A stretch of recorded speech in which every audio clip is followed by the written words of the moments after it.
আজকে একটা বিষয় আমি গাড়িতে আসতে আসতে দেখলাম, হাইকোর্টে আজকে একটি রায় দিয়েছে।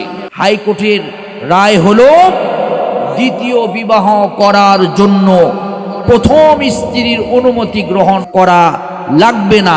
জোরে বলেন সুবহানাল্লাহ। সরকারি চাকরিজীবীওয়ালারা যে খুশি হয়েছে। সরকারি চাকরিজীবী দ্বিতীয় বিবাহ করলে সংসারে যদি অশান্তি হয়, স্ত্রী যদি কথাও না শোনে, তারপরে কিন্তু স্ত্রীর পাওয়ার, তুমি শুধু দ্বিতীয় বিবাহ করে দেখো, তোমার নামে বিচার দিলে তোমার চাকরি থাকবে না। অনেক সরকারি চাকরিজীবী চাকরি নট হয়েছে দ্বিতীয় বিবাহ করার কারণে। ইসলামে 2, 3, 4 বিবাহ জায়েজ করেছে। ইসলাম বলেছে দ্বিতীয় বিবাহ করার জন্য প্রথম স্ত্রীর অনুমতি গ্রহণ করা লাগবে না, করতে হবে না। প্রথম স্ত্রী কখনোই দ্বিতীয় বিবাহ করার জন্য অনুমতি দিবে না। তাই ইসলাম বলেছে দ্বিতীয় বিবাহ করার জন্য কোনো প্রকার অনুমতি লাগবে না। আমি যে আয়াতে কারিমা তেলাওয়াত করেছি সূরা তালাক, আমরা যে পুরুষ নারী যে বিবাহ হওয়ার পর অনেক সময় সংসার আমাদের ভালো হয় না, অনেক সময় নারী পুরুষের স্বামী স্ত্রীর ভালো একটা বন্ডিং হয় না, তখন তালাকের ব্যবস্থা করি, আমরা তালাক দিয়ে পৃথক করে দিই। কিন্তু আমাদের দেশে এখন দেখবেন শুধুমাত্র এমনি এমনি তালাক, কথা না হতেই, কিছু না হতেই বলে তোরে তালাক, তোর বাপরে তালাক, তোর মায়ের তালাক, তোর 14 গোষ্ঠীরে তালাক। কথা কর না কেন, ঠিক কি না? এরকম কথায় কথায় তালাক। আবার ঘর বন্ধ করে দিয়ে ইচ্ছা মতো স্ত্রীরে ধরে মারে, আর কয় তুই আমার স্ত্রী না, তোরে তালাক। আল্লাহ বলছে তালাকটা হালাল।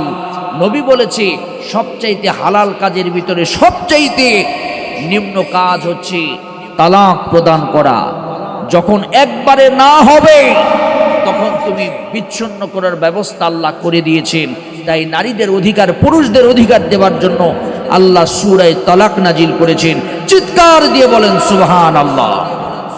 আজকে একটা বিষয় আমি গাড়িতে আসতে আসতে দেখলাম, হাইকোর্টে আজকে একটি রায় দিয়েছে। অনেক দিন হলো এই রায়ের জন্য অপেক্ষা করছে সরকারি চাকরিজীবী যারা, তারা এই রায়ের পক্ষে সমর্থন জানিয়েছে। হাইকোর্টের রায় হলো দ্বিতীয় বিবাহ করার জন্য প্রথম স্ত্রীর অনুমতি গ্রহণ করা লাগবে না। জোরে বলেন সুবহানাল্লাহ। সরকারি চাকরিজীবীওয়ালারা যে খুশি হয়েছে যে সরকারি চাকরিজীবী দ্বিতীয় বিবাহ করলে সংসারে যদি অশান্তি হয়, স্ত্রী যদি কথাও না শোনে, তারপরে কিন্তু স্ত্রীর পাওয়ার, তুমি শুধু দ্বিতীয় বিবাহ করে দেখো, তোমার নামে বিচার দিলে তোমার চাকরি থাকবে না। অনেক সরকারি চাকরিজীবী চাকরি নট হয়েছে দ্বিতীয় বিবাহ করার কারণে। ইসলামে 2, 3, 4 বিবাহ জায়েজ করেছে। ইসলাম বলেছে দ্বিতীয় বিবাহ করার জন্য প্রথম স্ত্রীর অনুমতি গ্রহণ করা লাগবে না, করতে হবে না। প্রথম স্ত্রী কখনোই দ্বিতীয় বিবাহ করার জন্য অনুমতি দিবে না। তাই ইসলাম বলেছে দ্বিতীয় বিবাহ করার জন্য কোনো প্রকার অনুমতি লাগবে না। কারণ একজন পুরুষের স্বাধীনতা দিয়েছে।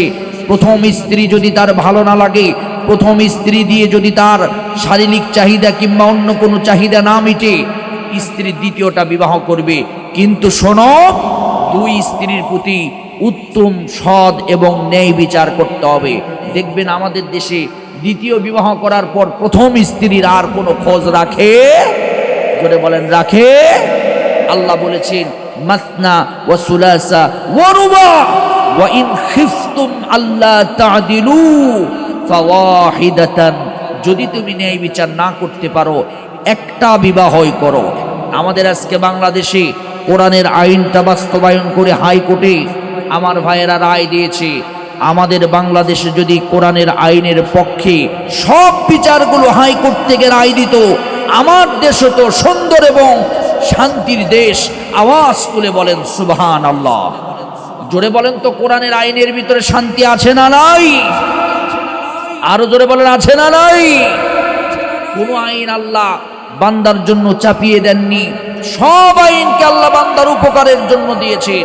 সেজন্য কোরআনের প্রত্যেকটা আইন আমাদের দেশে বাস্তবায়ন হোক, আল্লাহ কবুল করুন। সবাই বলেন আমিন। আরো জোরে বলেন আমিন। আমি যে আয়াতে কারিমা তেলাওয়াত করেছি খুব সংক্ষিপ্তভাবে কথা বলবো। আয়াতের অনুবাদটা শোনেন। সূরা তালাকে 2 নম্বর আয়াতে কারিমা আমি তেলাওয়াত করেছি। অনুবাদটা হচ্ছে ওয়ামাইয়াত্তাকিল্লাহা ইয়াজআল লাহু মাখরাজা। আল্লাহ বলেন কেউ যদি আল্লাহর উপরে ভরসা করে আল্লাহ তার জীবনের সব সমস্যার সমাধান করে দিবেন। একটু আস্তে বলেন সুবহানাল্লাহ, একটু খুশি হয়ে বলেন সুবহানাল্লাহ। আমাদের জীবনের সমস্যা আছে না নাই? মোড়ে মোড়ে আমাদের জীবনের সমস্যা। এই দুনিয়ার কোনো মানুষ আমাদের সমস্যার সমাধান করতে পারবে না। যিনি পারবেন আওয়াজ তুলে বলেন তিনি কে? আল্লাহ এরপরে বলেন ওয়ামাইয়াত্তাকিল্লাহা ইয়াজআল লাহু মাখরাজা ওয়া ইয়ারযুকুহু মিন হাইসু লা ইয়াহতাসিব। আল্লাহ পাক বান্দাকে আল্লাহর উপরে ভরসা করার কারণে, আল্লাহকে ভয় করার কারণে আল্লাহ পাক বান্দার রিজিকের দরজা খুলে দিবে। সুবহানাল্লাহ বলেন, আরো জোরে বলেন সুবহানাল্লাহ। অফুরন্ত রিজিক আল্লাহ দিবেন। বলেন তো আমাদেরকে যিনি খাওয়ান তিনি কে? আপনারা কি আল্লাহর নাম বলতে একটু কষ্ট পাচ্ছেন? আওয়াজ তুলে বলেন যিনি খাওয়ান তিনি কে? এই আয়াতে কারিমার একটি হিস্ট্রিক্যাল ব্যাকগ্রাউন্ড আছে, একটা শানে নজুল আছে। এই আয়াতটা কোন প্রেক্ষাপটে নাজিল হয়েছে এই প্রেক্ষাপটকে বলতে গিয়ে আমি আর আয়াত বেশি টানলাম না। আল্লাহকে ভয় করার কথা পবিত্র কোরআনে বহু জায়গাতে আল্লাহ বলেছে। আল্লাহ রাব্বুল আলামিন কোরআনে কারীমে সুন্দর করে জানায়া দিয়েছেন, ইয়া আইয়ুহাল্লাযীনা আমানুত্তাকুল্লাহা ওয়াল তানজুর নাফসুম মা কদ্দামাত লিগাদিন ওয়াত্তাকুল্লাহ ইন্নাল্লাহা খাবীরুম বিমা তা'মালুন। এই দুনিয়ার মানুষ, ইয়া আইয়ুহাল্লাযীনা আমানুত্তাকুল্লাহ, আল্লাহকে ভয় করো। ওয়াল তানজুর নাফসুম মা কদ্দামাত লিগাদিন ওয়াত্তাকুল্লাহ, তোমরা এই পৃথিবী থেকে বিদায় হওয়ার আগে আল্লাহর কাছে তোমরা কিছু প্রেরণ করে যাও, আল্লাহর কাছে তোমরা কিছু দিয়ে যাও। আল্লাহ পাক বলেন এইভাবে তোমরা যদি ভয় করতে পারো আমি আল্লাহ জীবনের সব সমস্যার সমাধান দিয়ে দিব।